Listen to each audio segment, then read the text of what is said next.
இயேசு கிறிஸ்துவின் இன்ப இனிய நாமத்தில் வாழ்த்துகிறோம். இன்றைய வேத வசனம், கள்ள தீர்க்கதரிசிகளுக்கு எச்சரிக்கையாயிருங்கள். அவர்கள் ஆட்டுத்தோலை போர்த்தி கொண்டு உங்களிடத்தில் வருவார்கள், உள்ளத்திலோ பட்சிக்கிற ஓநாய்கள். மத்தேயு 7:15. Today's Bible verse: Beware of false prophets who come to you in sheep's clothing, but inwardly they are ravenous wolves.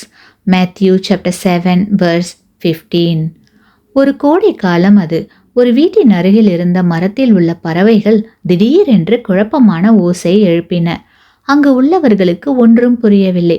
எப்பொழுதும் சந்தோஷமாக பாடும் பறவைகள் மரங்களிலிருந்து அலறல் ஓசைகளை எழுப்பியது ஏன் என்பதை அங்கு உள்ளவர்கள் சற்று தாமதமாகத்தான் உணர்ந்தார்கள்.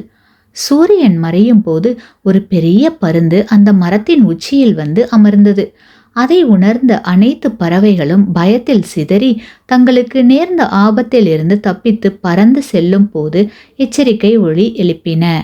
அன்பானவர்களே, இதேபோல் நமக்கும் வேதாகமம் முழுவதும் நம்முடைய வாழ்க்கைக்கு தேவையான அனைத்து எச்சரிக்கைகளும் கொடுக்கப்பட்டிருக்கின்றன. உதாரணமாக, தவறான போதனைகளுக்கு விரோதமான எச்சரிக்கைகளை எடுத்துக்கொள்வோம். நாம் கேட்பதை நாம் சந்தேகிக்க கூடும். எவ்வாறாயினும் நம்முடைய பரலோக தகப்பன் நம்மீது அவருக்குள்ள அன்பின் நிமித்தம் அத்தகைய ஆவிக்குரிய ஆபத்துகளை நமக்கு தெளிவாக்குவதற்கு வேதத்தின் மூலம் தெளிவை தருகிறார். இயேசு கிறிஸ்து கள்ள தீர்க்கதரிசிகளுக்கு எச்சரிக்கையாயிருங்கள்.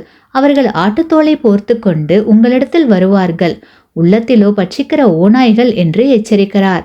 மேலும் அவர்களுடைய கனிகளினாலே அவர்களை அறிவீர்கள். அப்படியே நல்ல மரமெல்லாம் நல்ல கனிகளை கொடுக்கும், கெட்ட மரமோ கெட்ட கனிகளை கொடுக்கும். ஆதலால் அவர்களுடைய கனிகளினாலே அவர்களை அறிவீர்கள் என்றும் எச்சரிக்கிறார். கிறிஸ்துவுக்குள் பிரியமான சகோதர சகோதரிகளே, விவேகி ஆபத்தை கண்டு மறைந்து கொள்கிறான், பேதைகள் நெடுக போய் தண்டிக்கப்படுகிறார்கள் என்று வேதாகமம் நமக்கு நினைவுபடுத்துகிறது. இது போன்ற வார்த்தைகளில் தேவனுடைய பாதுகாக்கும் அன்பு மறைந்திருந்து நமக்கு அவ்வப்போது வார்த்தையின் மூலம் வெளிப்படுகிறது.